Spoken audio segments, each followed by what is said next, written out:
Hello students, class 12 subject account. So इस video में हम देखेंगे अकाउंट के पूरे चैप्टर्स के कंप्लीट द सेंटेंसेस जो भी चैप्टर के नीचे दिए हुए हैं।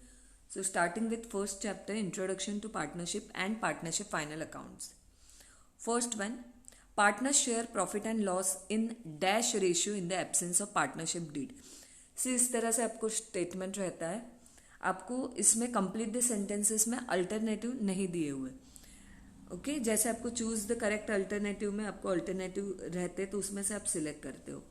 तो ये स्लाइड उससे डिफिकल्ट है कि यहाँ पे आपको अल्टरनेटिव नहीं दिए हुए हैं, तो आपको आंसर प्रॉपरली लिखना है और वो पूरा सेंटेंस विथ आंसर पूरा सेंटेंस वापस रीराइट करना है। सो फर्स्ट इसका आंसर है partner share profit and loss in equal ratio in the absence of partnership deed. अगर पार्टनर्स की डीड नहीं है, पार्टनर्स की एग्रीमेंट नहीं हुई है, तो उनका प्रॉफिट एंड लॉस रेशियो कौन सा रहेगा? Equal ratio. तो यहाँ पे फर्स्ट का आंसर मैंने आपको इस तरह से दिया है, पूरा स्टेटमेंट कैसे लिखना है। सेकंड से डायरेक्ट आंसर के साथ मैंने आपको स्टेटमेंट दिया हुआ है। Second, registration of partnership is dash in India, so it is optional in India. Third, partnership business must be dash, तो पार्टनरशिप बिजनेस कैसा होना चाहिए? लॉफुल होना चाहिए। लाइक हम चोरी करने के लिए तो पार्टनरशिप फॉर्म नहीं सेटअप कर सकते हैं, तो जो भी पार्टनरशिप बिजनेस है वो कैसे होना चाहिए? कायदे कानून के अंदर होना चाहिए। It should be lawful. Fourth one, liability of partners in partnership form are unlimited. Okay, it is unlimited. जितने पार्टनर्स है उनकी लाइबिलिटी कैसे है? लिमिटेड नहीं है। ऑफकोर्स जितने पार्टनर है उनको ही शेयर करना होगा, कुछ भी लॉस है या जो भी लाइबिलिटी रेज होती है, सो वहाँ पे उनकी लाइबिलिटी कैसे रहती है, उसके ऊपर लिमिट नहीं है, it is unlimited. Fifth one, the balance of drawing account of a partner is transferred to his dash account under fixed capital method. So under fixed capital method, balance of drawing account is transferred under current account. Sixth statement, the interest on capital of partner debited to dash account. So जो भी partner capital लेता है उसके ऊपर जो interest firm की तरफ से उनको मिलता है, so interest on capital of a partner is debited to profit and loss account, क्योंकि इस एक तरह से वो फर्म के लिए क्या है? एक्सपेंस ही है, खर्चा है। Seventh one, partners are joint and several liable to for the debts of the firm. कुछ भी फर्म के डेप्ट्स कर्जे हो तो उसके लिए जो भी पार्टनर है वो कैसे लायबल है? They are jointly and severally, joint and several liable. Eight one, partnership deed is an dash of partnership. So partnership deed ये एक तरह से पार्टनरशिप फर्म का क्या है? आर्टिकल है। जैसे जॉइंट स्टॉक कंपनी में दो डॉक्यूमेंट्स है, memorandum and articles of association. तो पार्टनरशिप डीड ये एक तरह से पार्टनरशिप के लिए हम क्या बोल सकते हैं? It is an article. Ninth statement, the withdrawal by partner for personal use from the firm is dash to his account. अगर पार्टनर ने खुद कुछ के उनके पर्सनल यूज के लिए अगर कुछ विड्रॉ किया है तो वो क्या रहता है? ड्रॉइंग रहता है, और हम वो क्या करते हैं? उनके अकाउंट में डेबिट करते हैं। So it is debited to his account. Next one, tenth, commission payable to partner is dash of the firm. तो पार्टनर्स को जो कमीशन देना है, ओके मीन्स फर्म की तरफ से उनको मिलने वाला है, कमीशन पेएबल टू पार्टनर, ये फर्म के लिए क्या हो गई? एक तरह की लाइबिलिटी हो गई, एक्सपेंडिचर हो गया। When partners adopt fix capital method then they have to operate which account? Fix capital method हो तो current account. Twelfth, if partners current account shows dash balance, it is shown to the liability side of the balance sheet. So if the partners current account shows credit balance, it shows credit balance, it is shown to the liability side of the balance sheet. 13, the expenses paid for trading purpose are known as trade expenses. 14th, cash receipts which are recurring in nature, जो बार बार recurring होते हैं, are called as a revenue receipts. Written outward are deducted from, return outward यानी purchase return, वो किस में से deduct होता है? It is deducted from purchases. 16th, expenses which are paid before due date, जो एक्सपेंसेस अभी के नहीं है, नेक्स्ट अकाउंटिंग पीरियड के है, पर वो बिफोर ड्यू डेट दे दिए है, एडवांस में दे दिए है, तो उसे क्या बोला जाता है? Pre paid expenses, pre paid expenses. Next 17th one, assets which are held in the business for a long period are called as a fixed asset। ये आपकी टर्म्स 11th में हो गई है। जो असेट्स बिजनेस में लॉन्ग पीरियड के लिए रहते हैं उन्हें क्या बोला जाता है? Fix asset. जैसे मशीन है, लैंड एंड बिल्डिंग है। 18th, trading account is prepared on the basis of direct expenses. 19, when commission is allowed to any partner, अगर कोई पार्टनर को कमीशन अलाउ किया, उसको कमीशन मिल रहा है फर्म की तरफ से, it is dash of the business. Of course वो इनकम तो नहीं रहेगी। फर्म भले ही बाहर वाले को कमीशन दो या पार्टनर को दो, वो फर्म के लिए तो क्या होगा? खर्चा होगा। It is a expenditure of the business. 20, when goods are distributed as a free sample, it is treated as dash of the business. So it is treated as advertisement expense of the business. जो भी goods distribute कर रही है firm as a free sample, तो वो business के लिए क्या होगा? मार्केटिंग है, एडवर्टाइजमेंट एक्सपेंसेस है। Second chapter, account of a not for profit concern. उसमें first complete the sentence. Not for profit organisation never, word क्या दिया? Never is engage in dash activities. So it is never engage in trading activities, क्योंकि वो किसके लिए रहते हैं? Service organisation है। It is for providing social service. So it is never engage in trading activities. Second, not for profit organisation is called dash organisation. So it is called as a service organisation. क्या बोला जाता है उसे? Service organisation. Third, receipt and payment account falls under the category of dash account. So वो personal account है, real account है या nominal account है?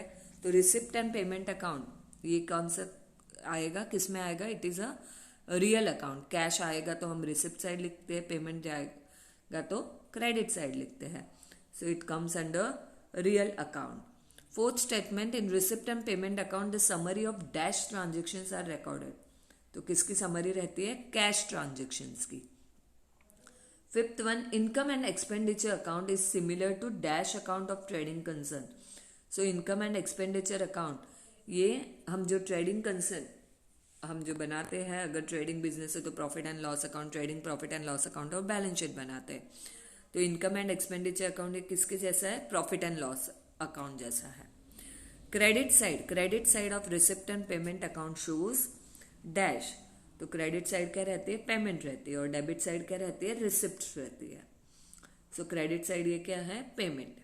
Seventh, income and expenditure account is a dash account. तो इनकम एंड एक्सपेंडिचर अकाउंट ये कौन सा account है? नॉमिनल अकाउंट है। रिसिप्ट एंड पेमेंट अकाउंट ये रियल अकाउंट है और इनकम एंड एक्सपेंडिचर अकाउंट ये नॉमिनल अकाउंट है। 8th, Mumbai university prepares dash account instead of profit and loss account. Being education institution, Mumbai university क्या प्रिपेयर करता है? Income and expenditure account instead of profit and loss account, because it is not for making profit, but it is not a trading concern, it is a service organization, so it prepare income and expenditure account. 9, subscription received from the member।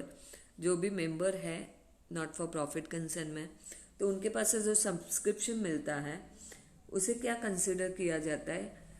Dash receipt. It is a revenue receipt और capital receipt. तो वो क्या है? Revenue receipt. जो recurring रहता है, बार बार मिलता है सब्सक्रिप्शन, तो उसे क्या बोलते हैं? Revenue receipt. 10th, the transaction recorded in income and expenditure account are related only to dash year।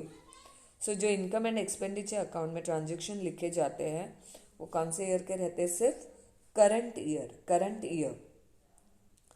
Third chapter में नहीं है, complete the sentences. Fourth chapter, retirement of a partner. New ratio less dash ratio is equal to gain ratio. New ratio, कोई partner retire हो गया तो उसका नया ratio, of course जो भी बचे हुए पार्टनर है उनका नया रेशियो ये ओल्ड रेशियो से ज़्यादा ही रहेगा। सो न्यू रेशियो में से अगर ओल्ड रेशियो गया तो क्या रहेगा? Gain ratio. So new ratio less dash ratio equal to gain ratio. So answer is old ratio. Second, retiring partner's share of goodwill. Retiring partner's share of goodwill is dash to remaining partner's capital account when goodwill is written off. So retiring partner's share of goodwill. Retiring partner's share of goodwill is debited to remaining partner's capital account when goodwill is written off. So answer is debited. Third, revaluation account is also known as, revaluation account का दूसरा नाम क्या है? Profit and loss adjustment account. Fourth, on retirement the balance at current account of a partner is transferred to his, so it is transferred to his capital account. A proportion in which the continuing partner, जो भी retire हो गया partner, जो बचे हुए partner है, so the proportion in which continuing partner get the share of retiring partner is known as dash ratio. So answer is gain ratio. जो भी कंटिन्यूइंग पार्टनर है उनको रिटायरिंग पार्टनर का जो शेयर मिल जाता है, रिटायरिंग पार्टनर रिटायर हो गया तो उसका शेयर ट्रांसफर हो जाता है कंटिन्यूइंग पार्टनर को, तो उसे क्या बोलते हैं? Gain ratio. So next chapter 5, death of a partner.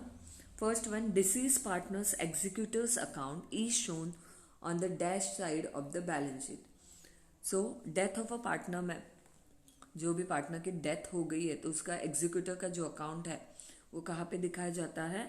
On liability side of the balance sheet. Second, on death of a partner, a ratio in which the continuing partner get more share of profit in future is called as a gain ratio.